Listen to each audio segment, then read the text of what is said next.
This video today is sponsored by War Thunder. Back again to the Dark Souls Trilogy, and once again I asked y'all to pick which run I should do, and y'all picked Claws only. So this is me taking on the Dark Souls Trilogy with only using Claws. Also, make sure to like and subscribe if you want to see more crazy runs like these, or just like seeing me suffer. I also recently created a second channel, so if you like to see the best moments and highlights from my streams, check out Arcane Light. With that said, let's get into the rules for this run. Rule number 1, Claws only, which means I can only use Claws to damage enemies or bosses. Rule number 2, I cannot use Magic Weapon, Lightning Blade, Dark Blade, or any of those types of spells. I do this to make the run a bit harder. This does not include Power Within or Deep Protection. Those two spells are not near as strong as the others. Number 3, Resins are allowed because it makes fighting some bosses a bit more interesting. Number 4, no summons. Number 5, no leveling vitality or any HP stat. I do this to keep this run on par with the Fist Weapon Trilogy run. Number 6, I must rank each weapon at the end of each run and suffer the wrath of the comment section. And lastly, number 7, beat all bosses. With the rules out of the way, let's get this run started. Starting off with the class, I went with the Hunter since it has 14 in Dex, which will allow me to use the Claws right away, but also for the 11 in Vitality for a bit of HP.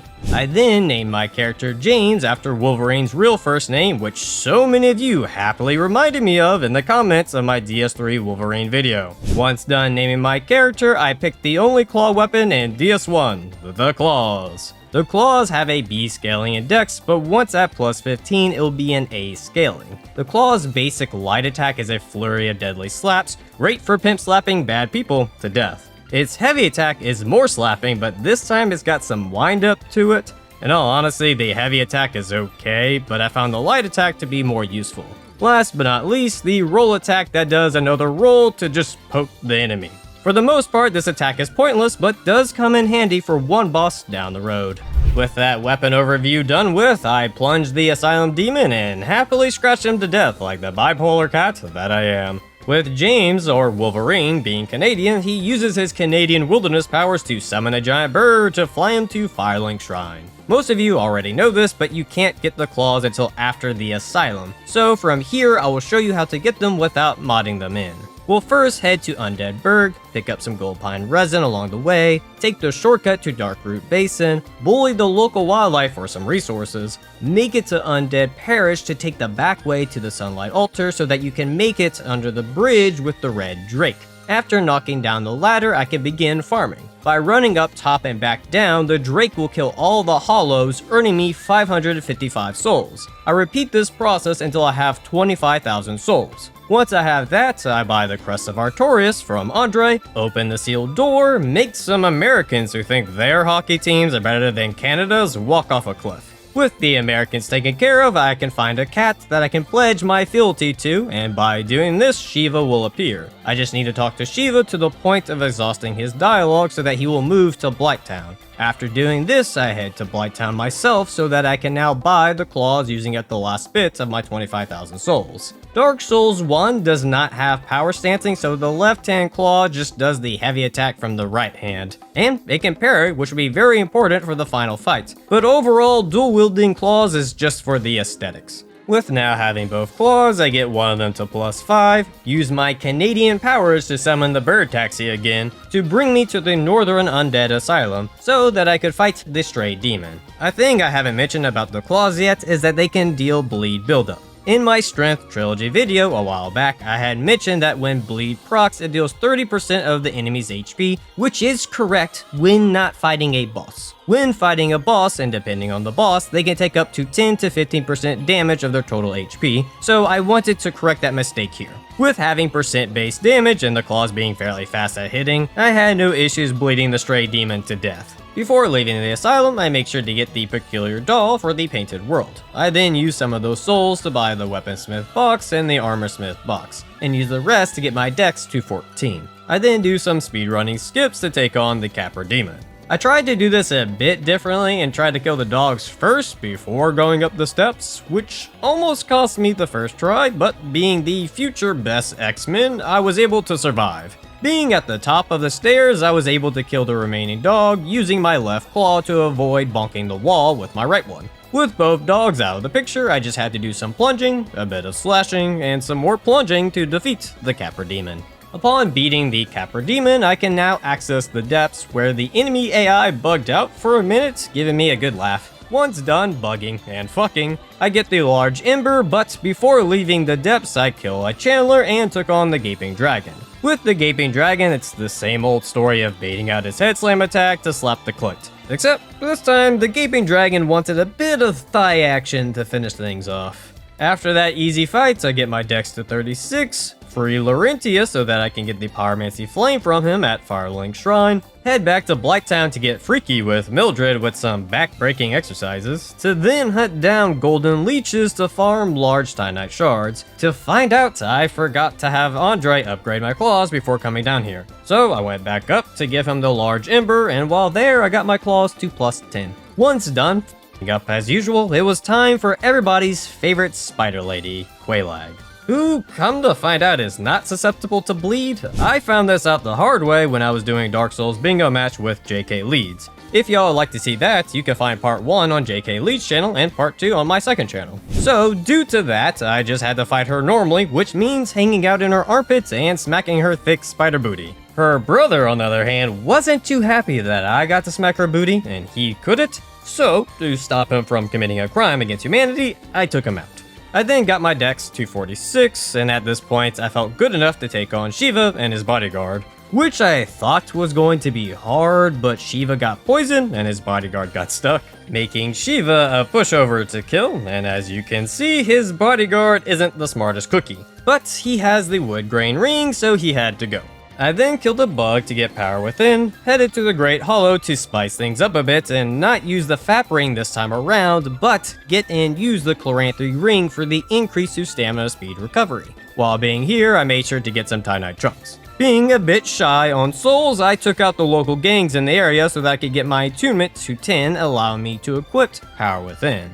Now, I might not be using the Fap ring this go around, but that doesn't mean I'm going to let Lothric kill the Firekeeper. With Lothric out of the picture, that means it's gargoyle time, and y'all could already guess it wasn't much of a fight with having 47 in dex, Power Within, and a plus 10 weapon. The poor second gargoyle only got one attack off before dying. Feeling like I wasn't being challenged enough, I took my shirt off and picked a fight with a giant wolf with a sword for a weapon. The nice thing about the claws here is, in comparison to my fist weapon run, is that the hitbox for it is much higher, so it made hitting Sif in the stomach and chest area a lot easier. Combine this with Wood Grain Ring for fast rolls with high iframes, and being able to bleed the poor pup, she didn't stand a chance. Oh wait, maybe she'll have a 1 HP in a dream moment.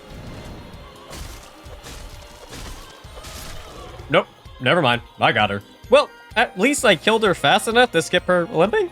With Sif defeated, I pick up the Hornet Ring for the final boss fight, level my dex to 50 and strength to 15, sprint on over to New Londo Ruins, slap the Birdman for the key to get the seal so that I can lower the waters to take the shortcut afterwards to the Four Kings. For the Four Kings, I make sure to apply Power Within and use the Gold Pine Resin I picked up earlier. The reason for this is that the claw's damage alone will not be enough to take out a single king before another one pops up, but with these two buffs I can get the job done. The real tricky part comes when Power Within runs out during the third king, since I can't reapply it like I can with Gold Pine Resin. So I have to rush and kill the king quickly before the fourth arrives, which I was able to do thanks to not getting hit. And with only one king left with barely any HP, I was able to take them down. I know this sounds easy, but at any point if the king started knocking me around too much, making me lose time, I definitely wouldn't have first tried them. A bit of luck was really needed for this win. After the fights, I get my strength to 20, pick up the very large ember, collect the Titanite chunks in the area, and then give Andre the ember so that I can modify my claws to plus 11.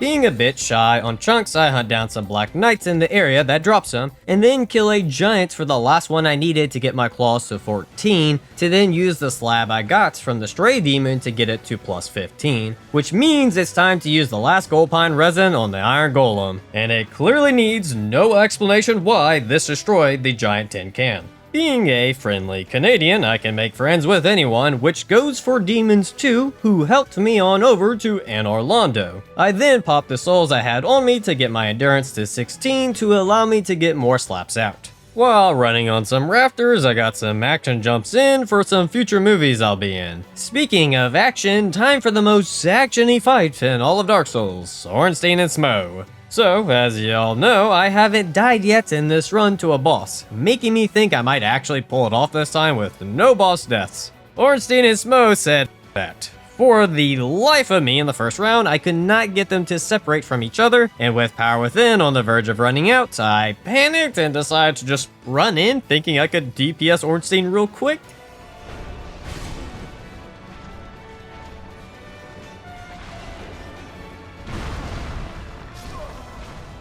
Conclusion, I could not.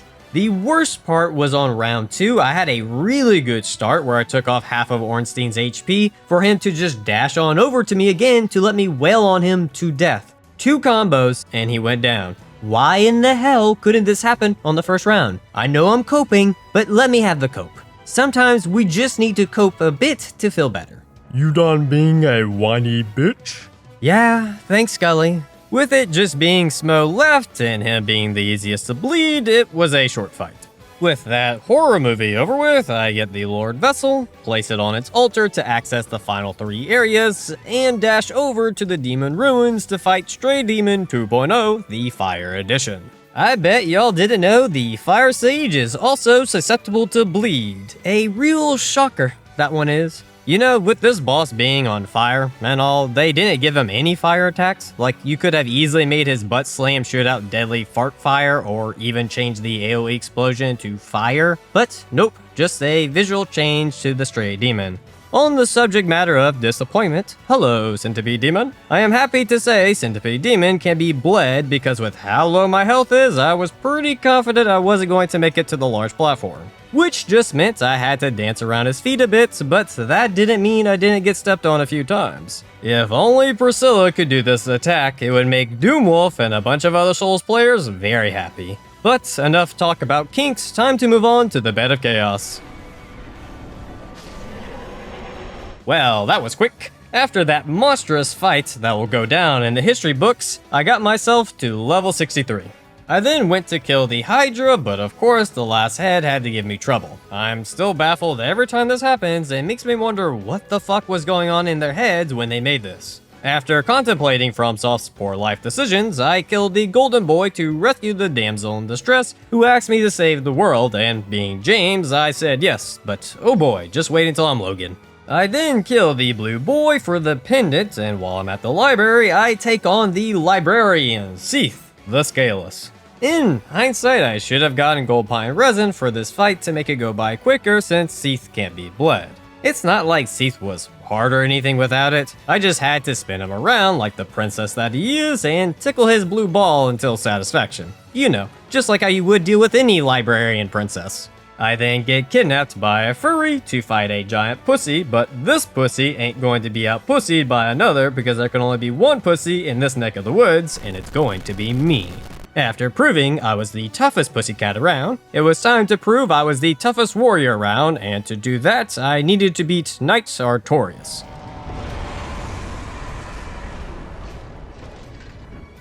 So, the rough thing about this fight is that Artorias cannot be bled, and the claws aren't fast enough to get multiple hits in, leading to a fairly long fight.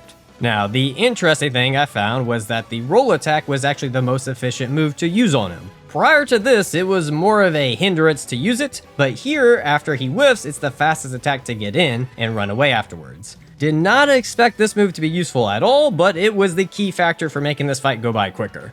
With that surprise discovery, I got my level to 69, picked me up a crest key, and took on the ultimate furry in Dark Souls, Manus. Of course, Manus can't be bled, but that didn't bother me since I really enjoyed this fight. Personally, I think Manus is the best boss in Dark Souls 1. He has a really good flow to him with dodging his attacks and being able to get multiple hits in afterwards. Most bosses you have to do a hit and run strategy to be efficient, which just gets boring after a while. I prefer a more active gameplay from the player, which Manus does this well, which creates a fun gameplay experience. With that said, this go around Manus got shotgun happy near the end where he did it 3 times in a very short period of time. It almost gave me a heart attack, but luckily I figured out a while back run jumps are a safe way to avoid it. Luckily after the 4th shotgun blast, I was able to finish him off for a very satisfying ending. With Manus defeated, I hired a blind X-Man to snipe a dragon out of the sky for me. So, interestingly, Calamite can be bled, but his resistance is so high it never happened for me. And trust me, I did try. Any chance I had to play aggressive I would, but I just couldn't get the bleed to proc. Oh well, hopefully on the dagger run I can pull it off. Instead, this time I just focused on keeping a distance to bait out his glide attack, so afterwards I could run under his tail to bait out a tail slam to get free hits in. Besides that, I would attack when he breathes fire for a chill first try. That concludes the DLC, so I popped everything I had on me to get my level to 75, run on over to the catacombs, obliterate Pinwell within 4 hits, test whether or not if you kick patches off the cliff if the cutscene will still happen, and weirdly enough, it does. Test from stuff, I thought y'all would be better than that. After being disappointed, I picked up a disappointment. Hey! Trade him off for the Fog Ring and hop on over to Sin's Fortress for the Slumbering Dragon Crest Ring to make the Nito fights a walk in the park. It's like they say, work smarter, not harder. After obtaining the last Lord's Soul, I kill the remaining optional bosses with minimum effort. Offer up the Lord's Souls to open the doors to the final boss. Level up for the last time, buy some charcoal resin for some extra damage for Gwen, equip the Hornet's Ring for a boost to critical damage, and parry the Lord of Cinder into oblivion, bringing the Dark Souls 1 claw-only run to an end. Total runtime was 6 hours and 52 minutes, and I only died 11 times, making that my new lowest death count. Now it's time for the rankings. Drumroll, please! And the first place winner for Best Claw Weapons in Dark Souls 1 is the Claws! I know, an absolute shocker. I definitely didn't see that one coming. But if I had to place it with Fist Weapons, I would say it would get first due to the fact it can proc bleed, but also be buff, which gets it more utility than the Cestus.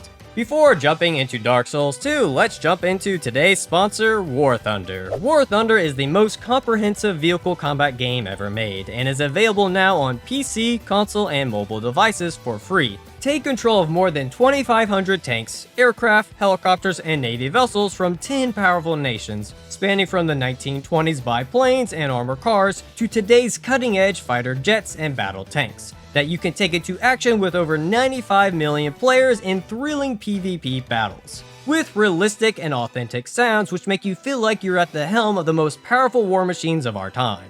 War Thunder offers an extensive customization system featuring a vast array of camouflages, historical markings, and decorations for every type of vehicle, including those designed by the community. Personally, my favorite feature is the X-ray vision kill cam. It shows exactly where a shot penetrates and what caused your vehicle, or even your enemy's vehicle, to be destroyed. Play War Thunder now for free on PC, console, or mobile, and don't forget to use my links in the video description or the pinned comment. If you sign up for a new account or haven't played the game in 6 months, you also get a big bonus for free, including premium vehicles, in-game currency, a week of premium accounts, and more. The bonus is available on PC and consoles, but only for a limited time. Thanks to War Thunder for sponsoring this video, and with that, let's jump into Dark Souls 2. Starting off, James gets a new name, and it's Wolverine. For the class, I went with Swordsman since it has a 16 in dex and 9 in strength so that I can wield the claws right off the bat.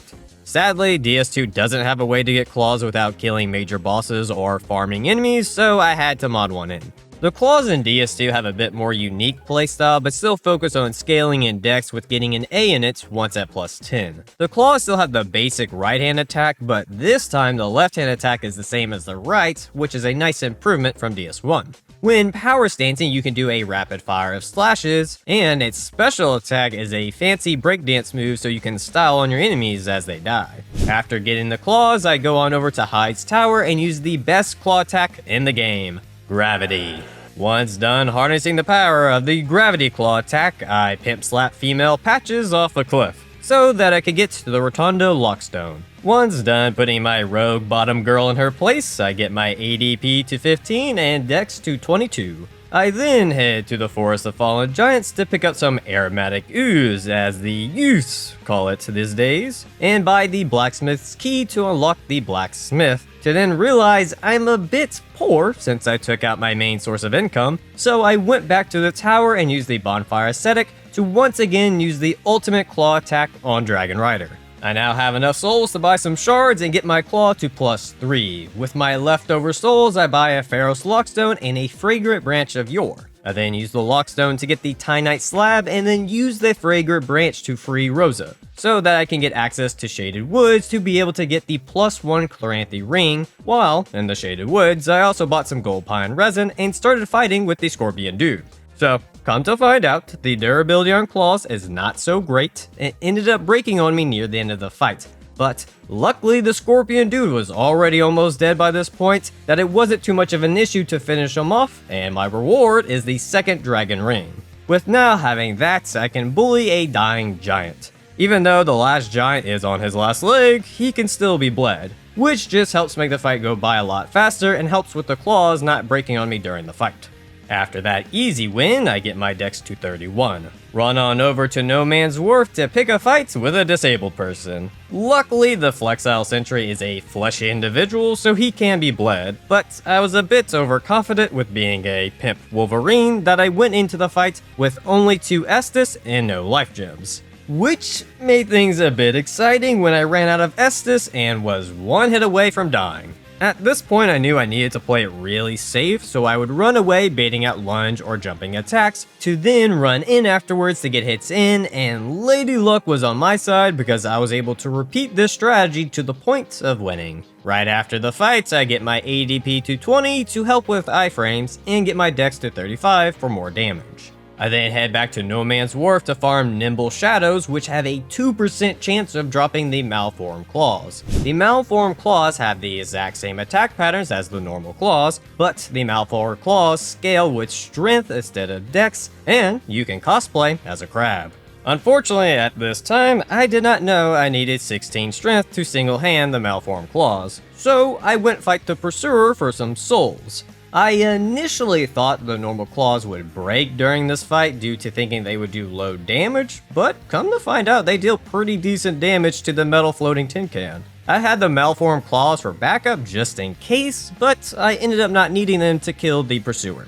I once again used my Canadian powers to summon a bird taxi to take me to the Lost Bastille, where I get the Dull Ember to give to Macduff, so that I can upgrade my weapons to +6. I also at this time used the Pursuer's Souls to get my strength to 16 to be able to single-hand the Malformed Claws, and what better enemy to test this out on than the Skeleton Lords. The nice thing about the Malformed Claws is that you can actually buff them with resin unlike the normal claws. The trade-off here is that you don't get bleed, but sometimes it's better to use resin for the elemental damage, especially when fighting an enemy that cannot be bled. Knowing that the claws aren't good at fighting multiple enemies at once, I decided to kill one lord at a time, so that I wasn't overwhelmed by their army. It did take a minute of running around to take out the skeleton fodder, but with the power of magic and my crab claw hand, I was able to get it done. The reason for beating the skeleton lords now was so that I could make it to Harvest Valley to kill the covetous demon for the bonfire right outside his room. Quick side note, I also got my strength to 24 at this fight, allowing me to transform from Wolverine to Crabman. The reason for needing the Covetous Demon's bonfire is that I needed to access a side area nearby which you need to run or jump to, so that I could fight 2 specific headless mannequins that have a 1 to 2% chance of dropping the Mannequin Claws. The Mannequin Claws are the same as the other claws, but they actually have a C scaling index and strength, allowing them to dish out the most damage at higher levels. With now having the Mannequin Claws, I get them upgraded to +6 and use them to get revenge on the mannequins for all the other times these motherfuckers killed me in the past. It doesn't feel good, does it, Headless? After bullying the mannequins, I burned a windmill for fun and found out if you kill a mimic and you die before getting the item, it's gone forever! Why, FromSoft? Why? The reason this is bad is because that mimic drops the work hook, which is the last claw weapon that I need. So, with no other option, I had to mod it in.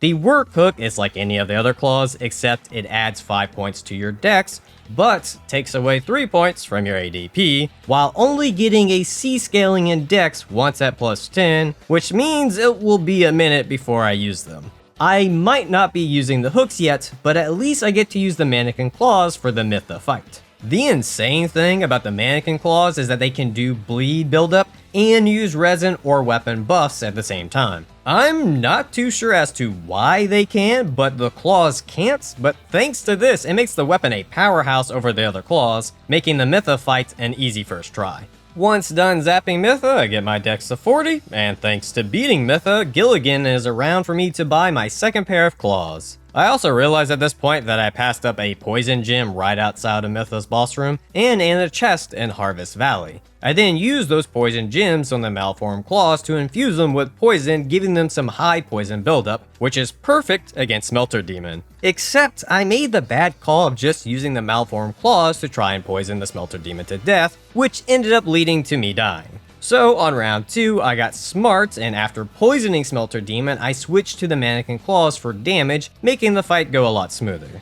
I then used this exact same strategy on the old Demon King, but instead of Mannequin claws, I used the normal claws since they have higher bleed buildup, thinking the old Demon King could be bled, but come to find out, he's immune to it. Even with not being able to bleed him, it was still an easy fight. After that fight, I hit up a talking cat to get the silver cat ring, level my dex to 50 and strength to 30, fall down a well so that I can fight an army of rats, where I got a taste of how strong the power stancing claws can be. The poor Mohawk rat didn't know he would get bullied so hard by a hairy Canadian. On the subject of power stancing, the one thing I have to say about power stancing claws is that it actually feels nice to use. Of course in DS1 there really wasn't any way to do that, but speaking from the point of already doing the DS3 run, DS2 power stancing feels the best. I'll explain this in the DS3 portion as to why DS3 dual wielding just doesn't feel that great, and why I think DS2 did it better, but I have to give credit to the DS2 devs for nailing the right feel of it, which made the rotten fight a breeze. While being in the Gulch, I decided to take the time to farm the Black Leeches to get Titanite chunks so that I could get one of each weapon to +9 and my starting claw to +10. I then used a Fragrant Branch to unfreeze a hollow so that I could fight the Ruined Sentinels, where DS2's edge launching system betrayed me after a roll, throwing me off the platform, leading me to getting ganged up on. Round 2 was much better with me not flinging myself off the ledge and using gold pine resin, making my Mannequin claws vibrate extra hard for the Sentinels. Once the vibrating stopped, it did make things more complicated in the boss room, but we talked it over and decided we don't always need special items to have a good time. You just need a good hand and a can-do attitude. After that well-organized foursome, I get my strength to 42, pick up the Bastille Key, head to Sinner's Rise, light the 2 torches, and take on the Lost Sinner. With the Lost Sinner being humanish, I smack her with my poisonous crab arm until she was poisoned, and then went ham on her with the Mannequin arm for some good raw damage. Once the poison ran out, she didn't have much health left, so I was able to finish her off with a flurry of pimp slaps. Gotta keep that pimp hand strong so no more ladies and gents from the stables get out of line. Speaking of ladies being out of line, Najka was up next and she really wasn't much of a fight. Now, she can't be poisoned with her being a scorpion and all, but she is a fleshy creature, so she could be bled to death. With Najka put back in her place, I get my strength to 50 and finally find a worthy opponent for the work hook, the Congregation and Prowling Magus. As mentioned earlier, the work hook increases dex by 5 and reduces ADP by 3, making this a relatively shit weapon. On top of this, it can only get a C scaling in dex once fully upgraded. Great if you need the extra dex and are okay with the -3 to ADP, but for normal use I wouldn't recommend it. But hey, if you want to cosplay as a pirate, go for it.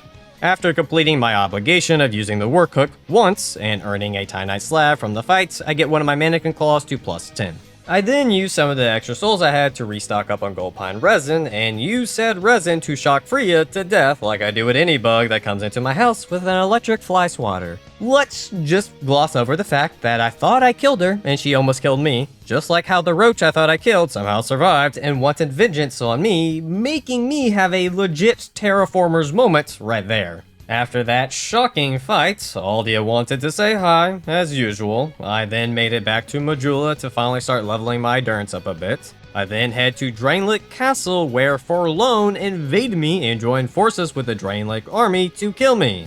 Thank you, Dark Souls. Once inside, I hop on down into a hole to talk to the creepy old man and then repeat this process 2 more times so that I could fight Dark Lurker.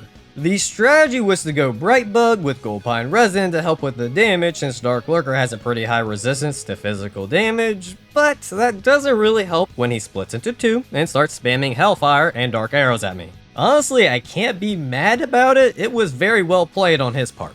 Of course, I wasn't going to change my strategy, so I just did the same thing again, but this time I was able to get hits in while he splits, knocking off a good chunk of health, and fortunately for me, Dark Lurker Twins got lightsaber happy, allowing me to get a combo off to finish the job. If you are wondering why I'm still running around, I have trust issues with Dark Lurker and his attack still going off even after he dies, as you can see with the hole to hell still lingering around.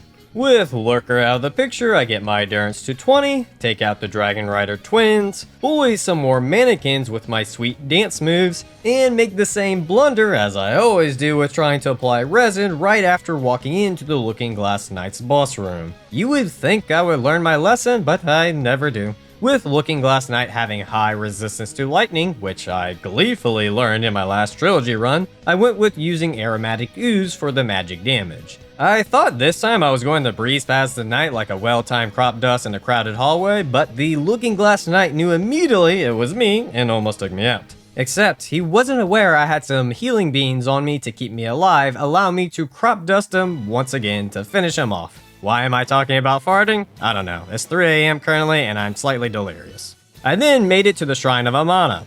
It was hell. So here's me taking my frustration out on the Demon of Song. Right after this was Velstat's, where I tried a new strategy of using the Poison Crab Arm in my left hand while using the Mannequin Claws in my right, while power stancing to deal decent damage and poison him at the same time. After he was poisoned, I would switch to two-handing the Mannequin Claws for higher damage and to focus on proccing Bleed, leading to a very quick kill on Velstat's where I had to finish him off in style.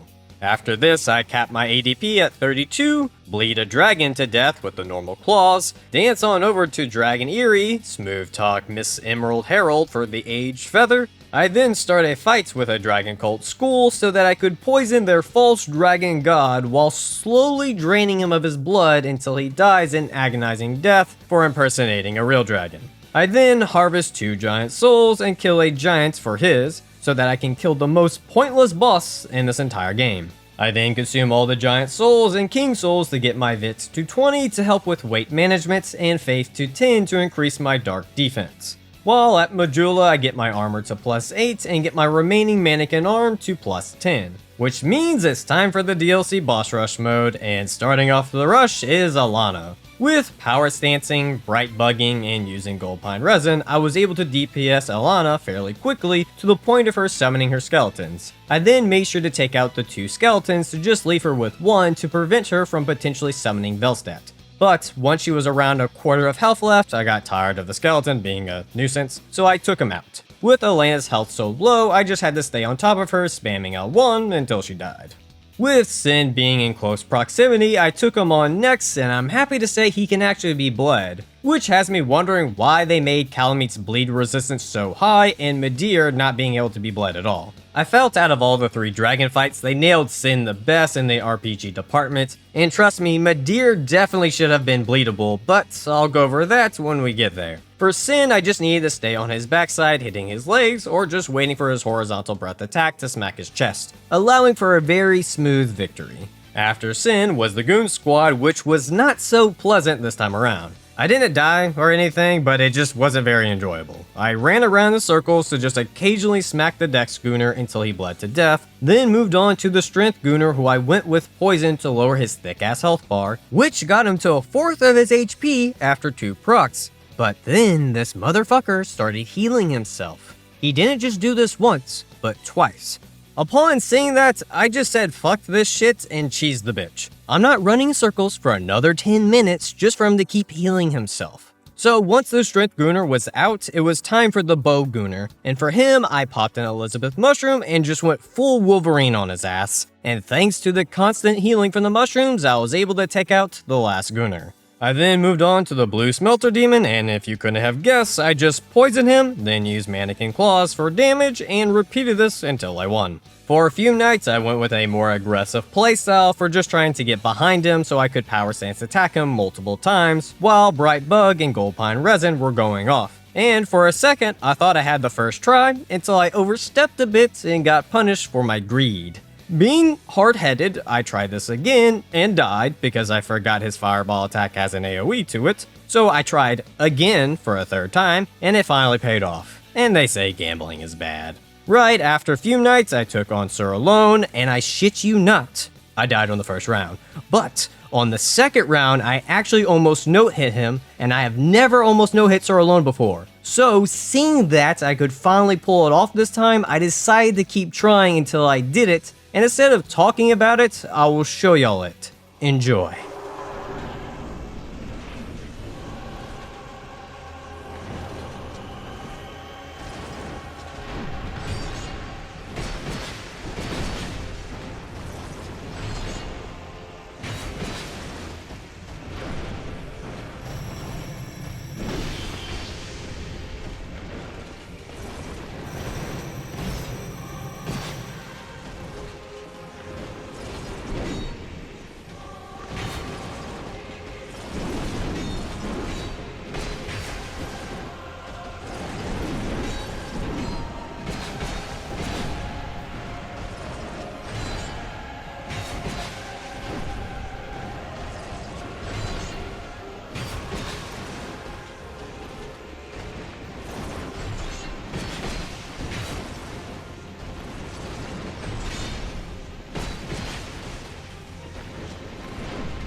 All I'm going to say is, it's about damn time I got to see his no-hit animation, and it was definitely worth it. Then, right after this badass moment, a damn oversized cat killed me. Well, I wouldn't be a Cain if I didn't die to an easy boss every now and then. I am happy to say though that Ava can be bled. In my Scythe run I did try super hard to do this, but could never proc it. Just goes to show y'all how good the claw weapons really are. Actually, they were so good in fact against Ava, it had me wanting to see how Lud and Zalin would be, and come to find out they're very good at dealing with them. With the claws being so fast, it was easy to get hits in and then easily roll away, making Lud a cakewalk to take care of, and when it was just Zalin left, I made sure to just use a Bright Bug right before he started powering up, so that when he does power up, I could just demolish his HP bar with a Fury Swipe attack. That's correct, Wolverine is a Pokemon, just like Chaozu. With all the cats taken care of, it was time to finish the final DLC boss, the Ivory King. Funny enough, his knights were more of a pain in the ass since the claws weren't too great at stunning them, but I did bring some ooze to help with killing them faster. Sadly, my Halbert knights ended up dying, so I had to solo the Ivory King, and he ended up having his way with me. On round 2 though, my knight survived this time, allowing me to get more hits off on the king to lower his HP much more, so shortly after his passing, I was able to avenge him thanks to his help for being cannon fodder. With the DLC completed, I finished off the remaining 4 optional bosses in a few swipes, leveled myself up for the last time to 172, and then took on the twins, who I thought just using an Elizabeth Mushroom would be enough to face tank them to death, but come to find out they can actually hit pretty hard, so I had to fight more passively to take them out. After they were dealt with, their pimp came out, and I showed her the power of what a real pimp hand can do. Then Aldia popped up trying to say he's a pimp too, but I just shooed that silly little flaming blob away. And with that, the Dark Souls 2 portion of this run comes to an end. The total runtime was 15 hours and 3 minutes, with a total death count of 42. I might be good at killing bosses, but I really suck at dealing with trash mobs. With that said, it's time for the rankings. Coming in last place, and a shocker to no one, is the Work Hook. With it just having low damage, not great scaling, and it reduces your ADP by 3, it just automatically goes to last. In third place is the Malformed Claws. It looks cool to cosplay as Grab, but overall the damage of it's not great, even with it being able to be buff. In second place is the Claws, due to its high bleed buildup, which helps make up for the damage lost from not being buffable, but also gets an A scaling in Dex, which does make it do more damage than the Malformed Claws, who can only get a B in Strength.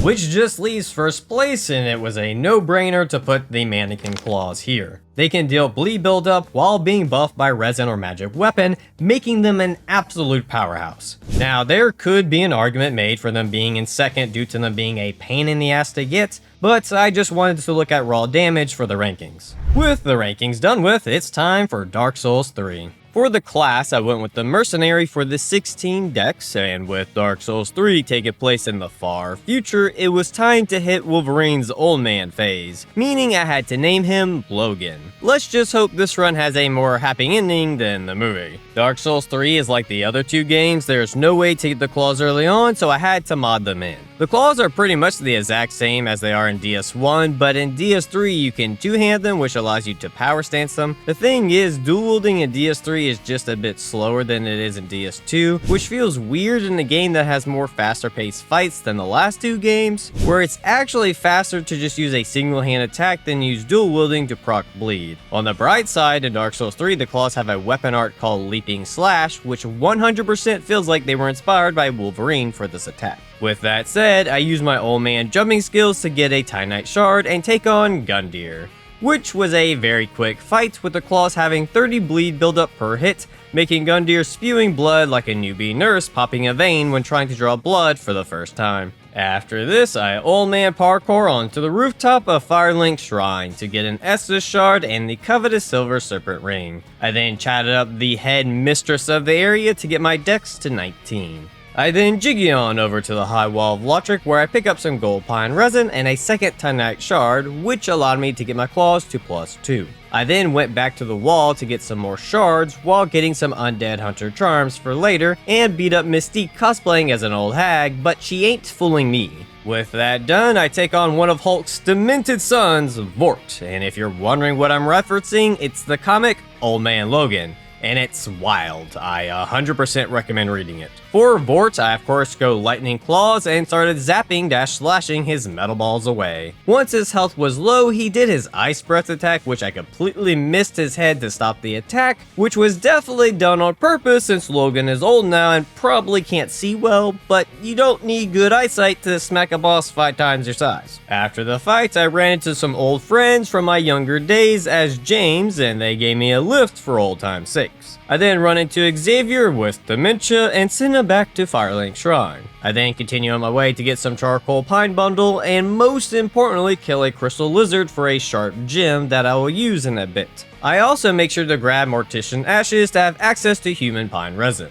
Once done gathering, I get my dex to 24, upgrade my claws to +2, and then use the shortcut to skip the rats, so I can watch the beautiful frame rate of the enemies dancing across the screen. After the dancing finished, I pick up the shards down here while picking up a blind chick as well. I then run into a fellow Canadian who needs my help with a demon pest problem, so being the friendly Canadian that I am, I help him out, and as it's tradition around here, we sit and drink with Onionite Bro. Zazadrovia everyone, hope your day is going well. Once done cheering, I use an alluring skull to distract some Karens so that I could get the Flynn's ring and the Chloranthe ring. I then start a campfire with the cursed rotted greatwood to get the transposing kin, so that I could use Vort's soul to get Pontus' left eye. I then pop the firewood soul to get my dex to 30. While on my travels, I come across some rowdy youths, so I taught them a valuable lesson on how gravity works. I then light the 3 fire signals to open the doors to the Abyss Watchers. Before heading that way, I get the Dream Chaser's ashes so that I could buy Titanite shards and kill the crystal lizards up top to get very large Titanite shards. I then went back to the Road of Sacrifice to get the Farron Coal, which will allow me to use the Sharp Gem on my claws to take my B scaling and Dex to an A scaling, and of course, while I was at it, I got my claws to +4. Which the Crystal Sage wasn't too happy about because with the +4 claws, Flynn's Ring, and the Lightning Claws, the Crystal Sage HP bar dropped faster than Mizkif's redemption arc. It's a joke, people. Don't go throwing plushies at me now. I don't want to lose an eye or something. YouTube drama aside, I took out another youth so I could get the Paladin's Ashes, which will allow me to get the Lloyd Shield Ring. I then make it to the Cathedral of the Deep, where I talk to Santa, who convinced me to go on a magic sleigh ride with him to the magical land of Ariandel, to get my early Christmas gift, the Crow Talons. The Crow Talons play the same as the Claws, but they have a bit more base damage, and their weapon art, Rapture Flurry, which just feels absolutely busted.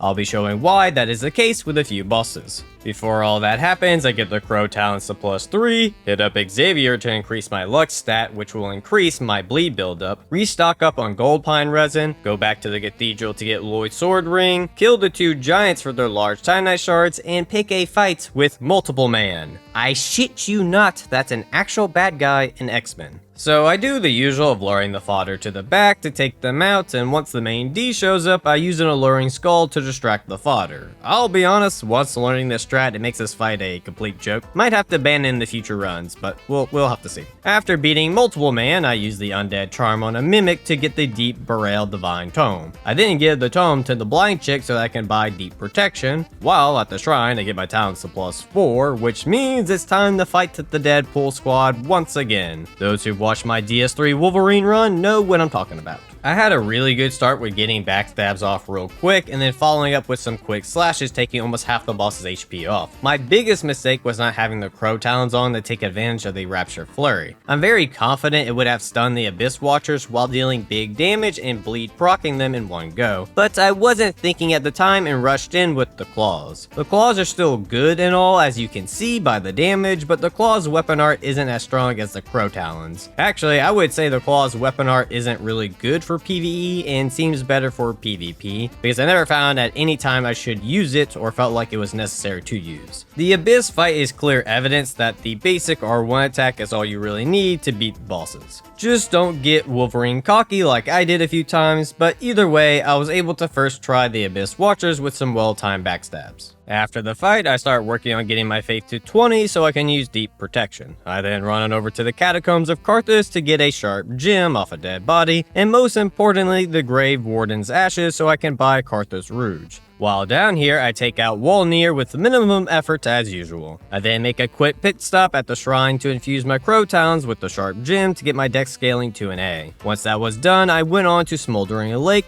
watch Wormsolaire die for the 1000th time, turn off the ballista, and collected all the large Titanite shards in the area, so that I could get the Crow Talons to +5. I then used my new upgraded talents to kill Pontiff's Krog Dog for the Pontiff's right eye for increased damage while continuously attacking, and what better boss to test this out on than Dancer. Well, I guess it's about time Dancer got revenge on me for all those previous no-hits. No worries, round 2 will be much better. It's fine. I definitely won't die again losing the 10,000 souls.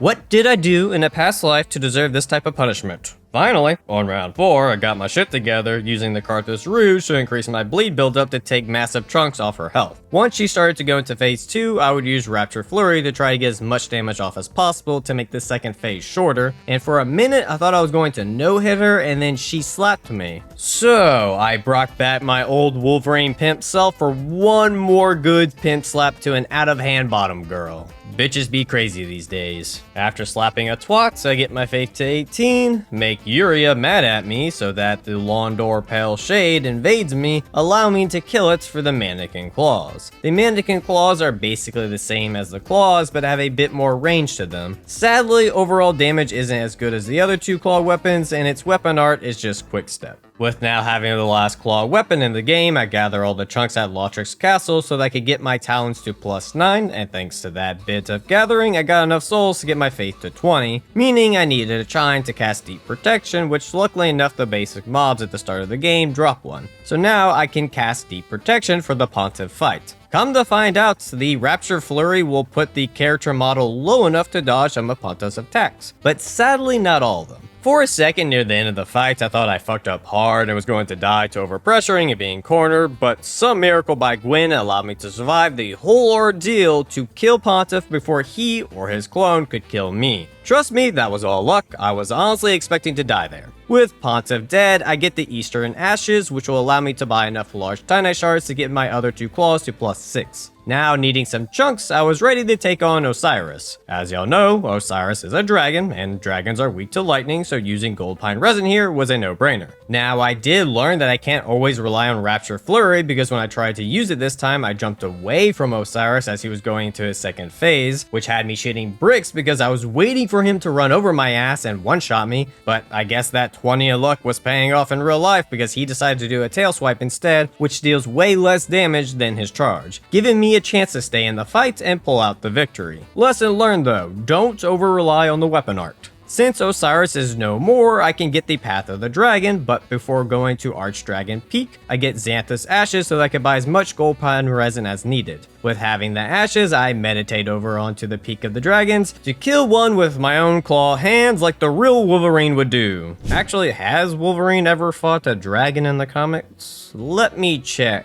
And sadly no. Well, that was a missed opportunity right there. Let me know in the comments who you would think would win in a fight, Wolverine or a dragon. Speaking of dragons, I get the Dragon Chaser's Ashes for Titanite chunks and run past a Wild Havel for a Titanite slab, meaning the Crow Talons are now +10 and the other claws are +9. Wanting to min-max the Mannequin's damage, I kill a Blue Knight for a Refined Gem, which will make the Mannequin claws have a B scaling in Dex and Strength. So of course it means it's time to fight everybody's favorite femboy, Aldrich the Blob, who still has an issue with constantly wanting to show off his purple balls to everyone. I think this is like the 3rd run in a row he spams this attack. I don't know why he likes it so much, but I do know Mannequin claws with gold pine resin go burr on his HP bar. He tried to be a bit sneaky with spamming his arrow attack, but to dodge those silly little things, you just need to run away and you'll be fine. So after him trying that a few times and failing, I was able to take him out. With the Mannequin claws scaling with strength a bit, I made to start putting points into that stat. On the subject of strength, it's time to fight Big Daddy Hulk, aka Yorm the Giant. If you guess I just bait out his slam attack to hit his hand to the point of stance breaking him for a visceral, you would be correct. But I also found out this time after his foot stomp that knocks you down, if you wait a second he will slam his sword with one hand and you can roll to dodge it and have enough time to attack it too, meaning I could speed up the process of getting the viscerals I needed to kill the giant bastard that killed my entire family. If you read the comic book I mentioned earlier, you know what I'm talking about. Quick side note, check out that nipple shot right there. That's for all my nipple lovers out there. Speaking of hard nipples, time for Champion Gundyr, who had no issues clapping my hairy Canadian ass in the first round, and those with a keen eye would have noticed I had 22,000 souls. I died on the way back to Gundyr. Thank you, Dark Souls. Round 2, I had thought I had the flow of things with using the base claws, but I made the horrible mistake of not pressing back on the analog stick and just neutral rolling, which will pull you into the boss to get smacked to death. Round 3, I finally got the flow going. That's one thing I love about the Champion Gundyr fights when using a fast weapon. You can get into a rhythm with them of dodging and attacking in one continuous motion. Most fights break the flow with a boss attacking too long or even sometimes waiting too long, kind of like for Torna, but FromSoft nailed the right pace with Gundyr. I just wish more bosses had this type of flow in the game. With that said, the hard nipple warrior that is Gundyr goes down. After that fun fight, I grabbed the coiled sword so that I can trade it in for a Titanite slab to then use on the Mannequin claws to get them to +10 and then buy some charcoal pine resin because the next boss is Dragon Slayer Armor, who is weak to fire. I know I have mentioned this many times, but I really hate the butterflies in this fight. I was having such a great time fighting Dragon Slayer here and was about to first try him until Undead Moonlight Butterfly decided to f***ing one-shot me. Look, I know I was doing a glass cannon build and all, and the butterflies make a sound warning, but still I find they ruin the fights more than they enhance it. I might be the only one that thinks this, but I just needed to get that off my chest. Round 2, I decided to play even more aggressively than I did in the first round to try and DPS the boss before the butterflies could interfere, but due to low strength points, the Mannequin claws weren't doing that high of damage, so I had to resort to playing more passively, reluctantly, to kill the second mightiest warrior with hard nipples. Besides you, dear viewer, I see you. After talking with HR about my behavior, I grabbed the third Titanite slab to get my normal claws to +10, and feeling at this moment luck really wasn't doing anything, so I decided to reset my stats and take those luck points and put them into strength. Once done switching from being a gambler to a roids addict, it was time for the twin princes. Maybe I should have kept those luck points, because I ended up dying 3 more times after this. Who knew? Most of my wins were just due to luck. Oh wait, me. I ain't good at these games. The strategy for this fight was using the Crow Talons with Gold Pine Resin for fast DPS. Now, I could have done Karthus Rouge instead, but I figured going for high damage with occasional bleed procs was the better choice. Once in phase 2, the main thing was staying close to the brothers to try and DPS the younger brother down a bit while lowering the elder brother's health. The reason for this is, once the elder brother goes down, I could use Rapture Flurry to destroy the younger brother's HP bar. Now, it wasn't enough to kill at that moment, but after the AoE heal, I could just do one more to finish the job. Y'all see now why this weapon art can be busted? After that fight, I finally got my dex to 50 and got my strength to 32. I then ring the Bell of Storm so that I can fight a Forgotten King riding a flying flaming chicken. As y'all already know, chickens in Dark Souls are weak to lightning and bleed. With the giant chicken out of the picture, that just left the king. For Nameless, I went with Karthus Rouge at the start to try and lower his HP through bleed damage. After getting a few procs on the king and getting his health to near halfway, I switched to the dark damage to help with posture breaking, and sure enough, I was able to get him to stance break, allowing me to get a visceral off. Only leaving the king with a sliver of health left, but the king wasn't going to go down without a fight. I had 2 options here, heal or greed. Old man Logan ain't no bitch, so we went greed all the way for the win.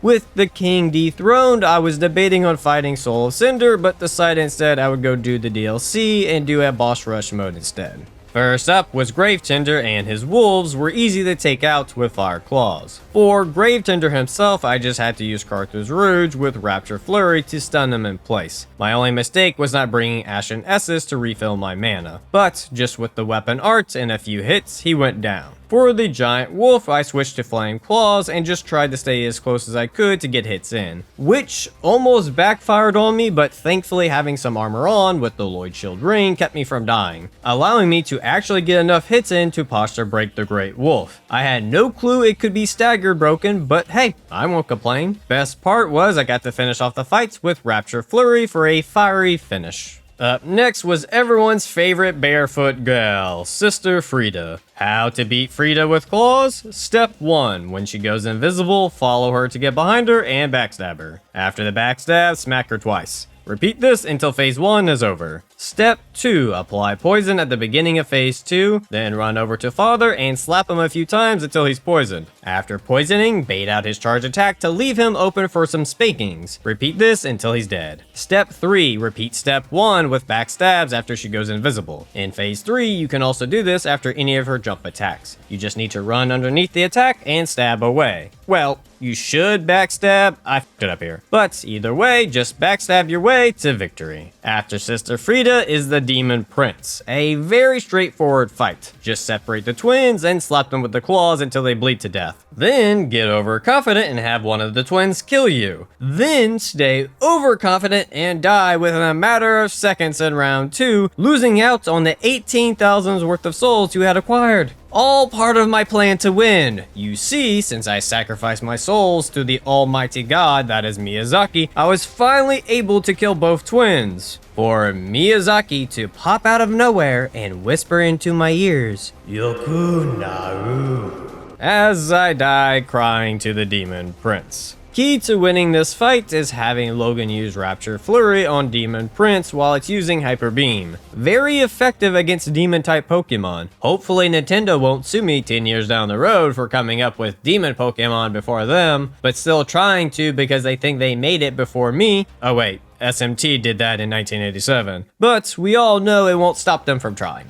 I then shove my claws in Medivh's face, watching blood fly out of it as he falls. So why in the hell is this bastard immune to bleed? Every time I smack him, blood comes out, but he can't be bled. This makes no sense in a magical fantasy world where I can't technically die. How dare you, FromSoft, ruin my immersion? Okay, I'm done f***ing around, but I do find it weird they did this. I get that they did it to make the fight harder, but in all honesty, Medivh is a bit too spongy, and making him bleedable would have helped with that issue, but hey, it's not my game, and I'm just a silly gamer. Up next is Half-Light. 2 words, Rapture Flurry. Until you run out of mana and can't use Rapture Flurry anymore, then it becomes 1 word, Backstab. With a slap or 2 after, but we don't need to be technical here. With Half-Light done, Gale is my next opponent. This isn't my first rodeo at Gale, so I need to bring poison with the claw since Gale can't be bled for some odd reason, but once Gale is poisoned, I would switch to Gold Pine Resin for damage. In phase 2, after the poison wore off, I would again aim for getting him poisoned. But just keep in mind, you have to play very aggressively to get him poisoned for a second time,